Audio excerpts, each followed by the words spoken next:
Let's face it, when you're a parent, it's hard to avoid losing your mind. I mean, being a parent in general can be pretty challenging, right? And when you're raising a child in more than one language, things can get even more challenging. So in this video, I want to share 5 things to avoid to help you not lose your mind. And at the end, I'll also offer my #1 suggestion for staying sane and maximizing the success and joy of your family's bilingual or multilingual journey. Number 1, if raising a bilingual child is important to you and your hopes are high, you have to make this aim a high priority. When something in our lives is a high priority, whatever it is, we tend to be more mindful and proactive about our efforts. If your priority for this aim isn't high enough, you probably won't take strong enough action to generate the outcome that you're hoping for. And naturally, when the results are less than what you expected, the consequence is frustration and discouragement. Basically, the level of priority will determine the level of your results. To avoid feeling frustrated and discouraged over this outcome, I urge you to make your bilingual aim the highest priority you realistically can. Number 2, parents, especially new parents, often underestimate how proactive they need to be to produce the outcome they want. This is understandable because how could a new parent who's never raised a bilingual child before know how much effort they actually need to make? But then when the child starts to speak more actively at the age of 2 or 3, the parent is surprised and disappointed by the fact that the child is using mainly the majority language to communicate. Of course, it's hard to quantify how proactive the parent must be to produce stronger results for the minority language. But the general answer is being more proactive is better for the development of the minority language than being less proactive. To avoid being surprised and disappointed, don't underestimate the amount of effort needed.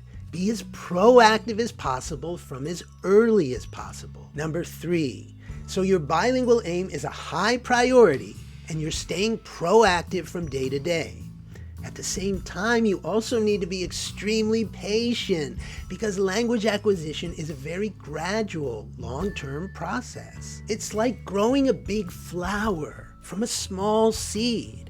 After you plant the seed, you nurture it so it can grow, but you have to be patient with the process so it can eventually bloom. As long as the growth of the minority language is adequately nurtured, the child's ability in this language will eventually bloom too. I know staying patient for the process of language development can be hard, and this is especially true for new parents waiting for their child's first words.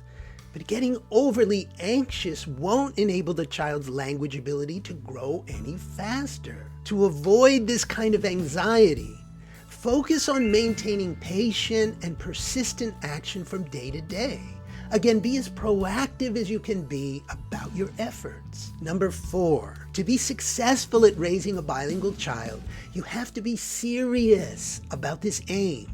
But at the same time, you have to be playful about your approach. If you're serious about the aim, but you're not playful enough in your actions, the whole experience can feel like a burden to both you and your child. And then there's not enough joy in your journey. In fact, the best way to experience significant success and joy is by being very serious about your aim, but very playful about your approach. In other words, the serious side of this goal needs to be balanced with a lot of playfulness and humor in how the goal is pursued from day to day. To avoid a situation where your bilingual aim becomes a burden to your family, and your child might even resist the minority language, stay as playful as possible in your actions. Number 5, don't overthink this.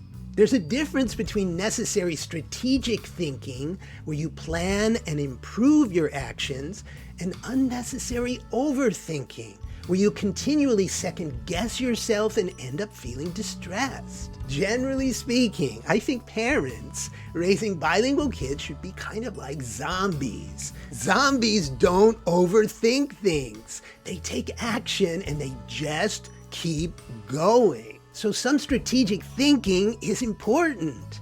But once you choose the actions you want to pursue, just keep moving forward with them and make adjustments as needed along the way. To avoid feeling distressed from overthinking, focus on simply sustaining your efforts day after day after day.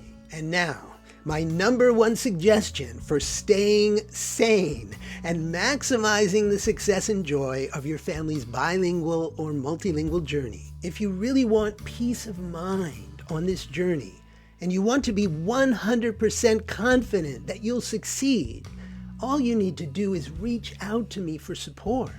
I offer personal coaching and mentoring for parents worldwide, and I guarantee that the expert guidance and endless encouragement I provide will enable you to truly maximize the success and joy of your family's bilingual or multilingual journey.